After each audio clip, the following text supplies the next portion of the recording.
안녕하세요. AI 기술의 발전 정말 놀랍죠? 그런데 그 화려함 뒤에 숨겨진 엄청난 전력 소모량이 새로운 문제로 떠오르고 있습니다. 오늘 다뤄볼 이야기는 바로 AI가 촉발한 이 전력 딜레마, 그리고 그 해법에 관한 것입니다. 네, 오늘 이야기는 바로 이 질문에서부터 시작해 보려고 합니다. AI 혁명이 정말 에너지 위기라는 거대한 벽에 부딪히게 될까요? 이 기술 발전의 그림자를 함께 들여다보시죠. 오늘 저희가 주로 살펴볼 자료는 바로 DS투자증권에서 나온 이 보고서인데요. 여기서 말하는 핵심은 아주 명확해요. 이제 에너지는 특정 산업 분야만의 문제가 아니라 우리 모두의 문제가 되었다는 겁니다. 자, 그래서 오늘 이야기는 크게 5부분으로 나눠서 살펴볼 겁니다. 먼저 AI가 도대체 왜 이렇게 전기를 많이 쓰는지 그 본질부터 파헤쳐보고요. 그리고 시장은 여기에 어떻게 반응했는지, 또 해결책은 뭔지, 더 나아가 거시적인 정책 방향까지 차근차근 따라가 보겠습니다. 자, 그럼 첫 번째 이야기부터 바로 들어가 볼까요? AI 붐이 가져온 막대한, 하지만 우리가 종종 놓치고 있는 에너지 비용에 대해 좀 더 자세히 알아보겠습니다. 사실 모든 문제의 시작은 바로 여기예요. AI 데이터 센터가 말 그대로 전기를 먹는 하마, 이런 거라고 보시면 됩니다. 우리가 정말 편리하게 사용하는 AI 서비스 뒤에는 상상 이상의 전기가 계속해서 소모되고 있는 거죠. 근데 여기서 정말 중요한 게 있어요. 단순히 발전소를 더 짓는다고 해결될 문제가 아니라는 겁니다. 지금 보시는 이 그래프가 바로 미국에서 쓰는 전력 변압기 가격 추이거든요. 가격이 이렇게 치솟았다는 건 전기를 데이터 센터까지 안전하게 보내주는 이 핵심 부품의 공급이 폭발하는 수요를 전혀 따라가지 못하고 있다는 명백한 증거입니다. 그러니까 이걸 정리해보면 이렇습니다. AI의 전력 수요는 잠깐의 유행이 아니라 앞으로 계속 구조적으로 늘어날 수밖에 없는데, 전기를 제때 끌어오지 못하면 프로젝트 비용이 눈덩이처럼 불어나고요. 심지어 변압기 같은 핵심 부품은 구하는 것조차 힘든 상황이라는 거죠. 이게 바로 지금 AI 산업이 맞닥뜨린 전력 위기의 진짜 모습입니다. 자, 그럼 이런 상황을 시장은 과연 어떻게 보고 있을까요?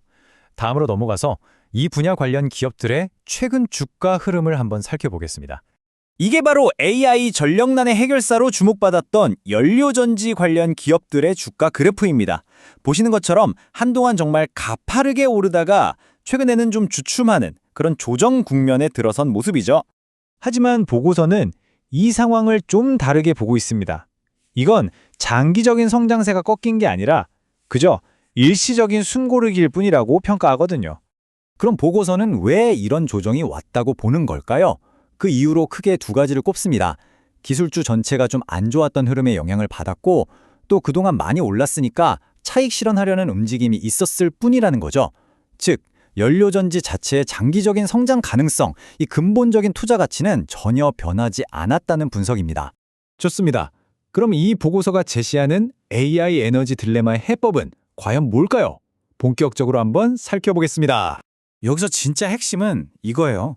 그냥 AI 칩의 효율을 조금 개선하는 정도로는 어림도 없다는 겁니다. 이건 땜에 난 작은 구멍 하나 막는다고 해결될 일이 아니라 아예 물기를 새로 내야 하는 그런 차원의 문제라는 거죠. 그래서 대안으로 떠오르는 게 바로 현장 발전, 즉 데이터 센터가 필요한 전기를 직접 만드는 방식입니다. 특히 연료전지가 왜 주목받냐면요. 첫째, 속도. 전력망 연결하고 허가받고 이런 복잡한 과정을 건너뛸 수 있으니까 엄청 빠르고요. 둘째, 비용 통제.